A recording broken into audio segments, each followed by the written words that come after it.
नमस्कार, आपका हार्दिक स्वागत है।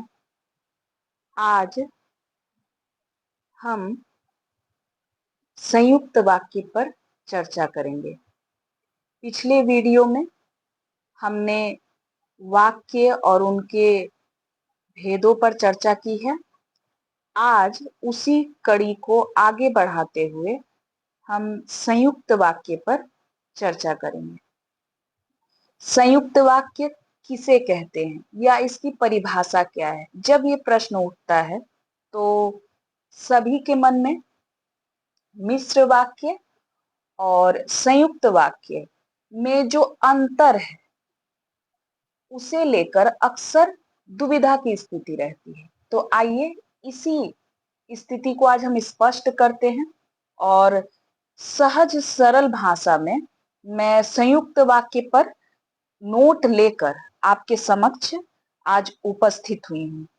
तो हमारे साथ बने रहे, हमारे चैनल को सपोर्ट करें, चैनल को सब्सक्राइब करें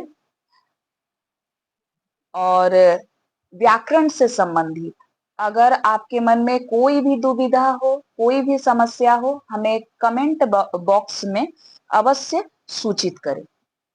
आइए विषय पर चर्चा की शुरुआत करते हैं।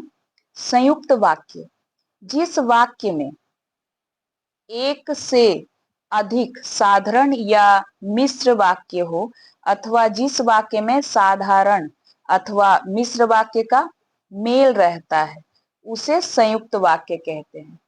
तो क्या है इसकी परिभाषा? जिस वाक्य में एक से अधिक साधारण वाक्य, साधारण या सरल वाक्य या मिश्र वाक्य हो अथवा जिस वाक्य में साधारण अथवा मिश्र वाक्य का मेल रहता है उसे संयुक्त वाक्य कहते हैं। जैसे राम पढ़ता है और श्याम खेलता है। स्थिति को और अच्छे से समझते हैं। संयुक्त वाक्य और मिश्र वाक्य में क्या अंतर है उसे भी देख लेते हैं साथ ही साथ। संयुक्त वाक्य क्या है? इससे पूर्व हमने मिश्र वाक्य की विशेषताएं आपके समक्ष उपस्थित की हैं। तो आप हमारे पुराने वीडियो को अवश्य देखें, विषय और अधिक स्पष्ट हो जाएगा। संयुक्त वाक्य में एक से अधिक प्रधान स्वतंत्र उपवाक्य होते हैं। प्रधान कहें या स्वतंत्र उपवाक्य होते हैं या प्रधान उपवाक्यों के साथ इनके आश्रित उपवाक्य भी संयुक्त वाक्य में समान स्तर के उपवाक्य होते हैं। तो मिश्र वाक्य की भांति संयुक्त वाक्य में कोई बड़ा छोटा या आश्रित नहीं होता है। जितने भी वाक्य होंगे संयुक्त वाक्य में वो समान स्तर पर होते हैं।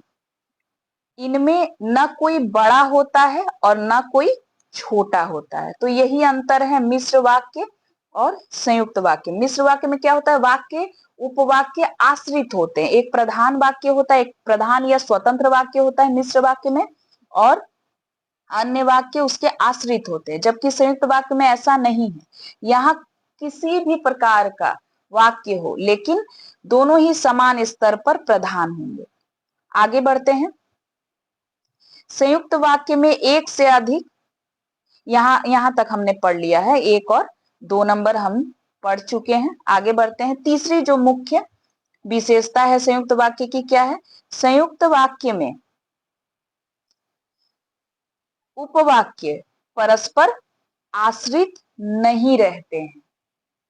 यहां आश्रित नहीं होते, समान स्तर पे वाक्य कार्य करते हैं और इनमें न कोई बड़ा होता है और न कोई छोटा। यहां तक बात स्पष्ट हो गई होगी। आगे बढ़ते हैं। संयुक्त वाक्य के भेद कितने हैं? आइए इन पर चर्चा करते हैं। संयुक्त वाक्य में उप, यहां तक हो चुका था। आगे बढ़ते हैं। संयुक्त वाक्य के भेद। संयुक्त वाक्य में प्रयुक्त उपवाक्य के परस्पर जुड़ने वाले संबंधों के आधार पर संयुक्त वाक्य के भी 4 भेद होते हैं। किस आधार पर वाक्य जुड़ रहे हैं? संयुक्त वाक्य में जो भी उपवाक्य प्रयुक्त हो रहे हैं, वो साधारण वाक्य हो या स्वतंत्र वाक्य हो या आश्रित वाक्य हो, किस तरह से वो जुड़ रहे हैं, उनके मध्य जो संबंध है, किस रूप में वो जुड़ रहे, उस आधार पर दो वाक्य मान लीजिए जुड़े हैं,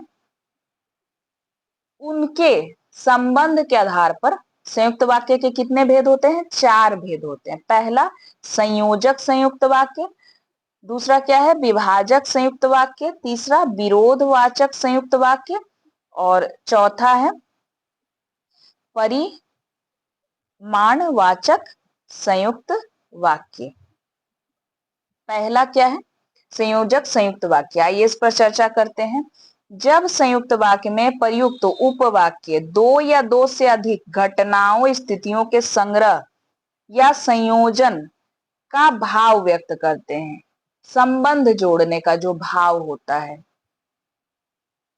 उन्हें संयोजक संयुक्त वाक्य कहते हैं। मतलब एक घटना घटेगी, उसके प्रभाव से अगली घटना घटित होगी, दोनों उनके मध्य संबंध होगा।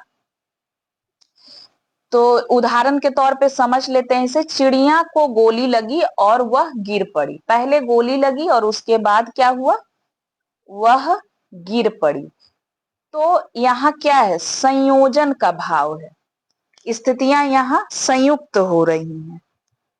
मुख्य संयोजक मतलब पहचान कैसे करेंगे? आप मान लीजिए एक वाक्य देखते हैं और जो जोड़ने वाले उसमें शब्द हैं, योजक जो शब्द हैं कौन कौन से हैं देखिए। और, तथा, एवं इत्यादि से जुड़ने वाला जितना भी वाक्य होगा वह संयोजक संयुक्त वाक्य होगा। साथ ही साथ हम संयुक्त वाक्य की पहचान भी करते चलेंगे, ठीक है। जहां और हो, तथा, एवं इत्यादि से जुड़ने वाले वाक्य, ये पहचान है। आगे बढ़ते हैं। विभाजक संयुक्त वाक्य, इसे देखते हैं क्या है। जब संयुक्त वाक्य में प्रयुक्त उपवाक्य दो या दो से अधिक घटनाओं स्थितियों या क्रिया व्यापारों में से किसी एक का ग्रहण या दोनों के त्याग की सूचना देते हैं तो उन्हें विभाजक संयुक्त वाक्य। एक तो संयोजक था, जुड़ने का काम हो रहा था, यहाँ विभाजक का। स्थितियां क्या है? अलग होने का भाव देंगी, त्याग का या ग्रहण का, विभाजक। तो जैसे बैठ जाओ अथवा चले जाओ, दोनों में से एक स्थिति ही रहेगी, या तो बैठ जाओ या अथवा चले जाओ। तो जहां पर अथवा, या तो, नहीं तो, वह, अथवा, क्यों नहीं से जुड़ने वाले जितने भी वाक्य होंगे, ये पहचान है, वो विभाजक संयुक्त वाक्य होंगे, ठीक है। मैंने एकदम सहज भाषा रखी है नोट्स की।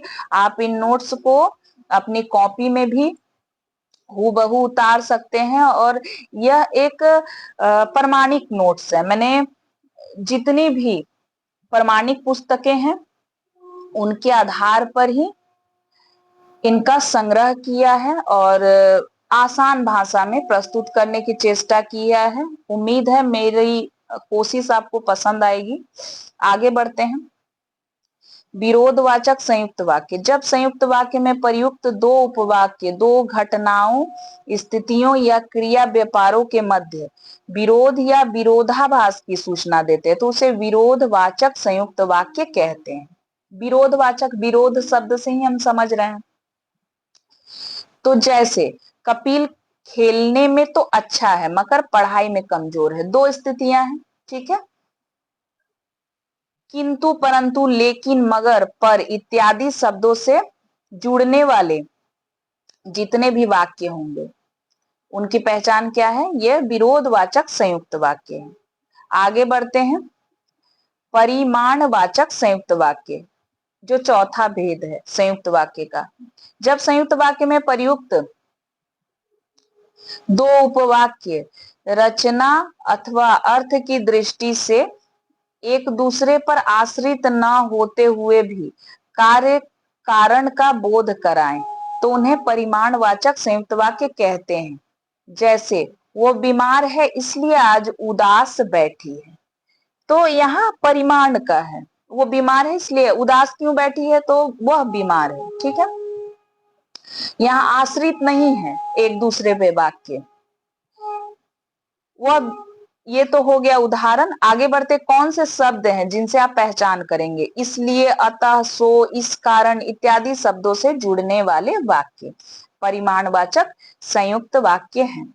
तो उम्मीद है आज की चर्चा आपको पसंद आई होगी। वीडियो थोड़ा लंबा हो गया है, लेकिन आपकी परीक्षा की दृष्टि से और व्याकरण को समझने की दृष्टि से अत्यंत महत्वपूर्ण है। तो इसे पूरा देखें और नोट्स बना लें।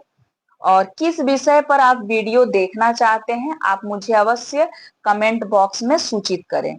तब तक के लिए धन्यवाद।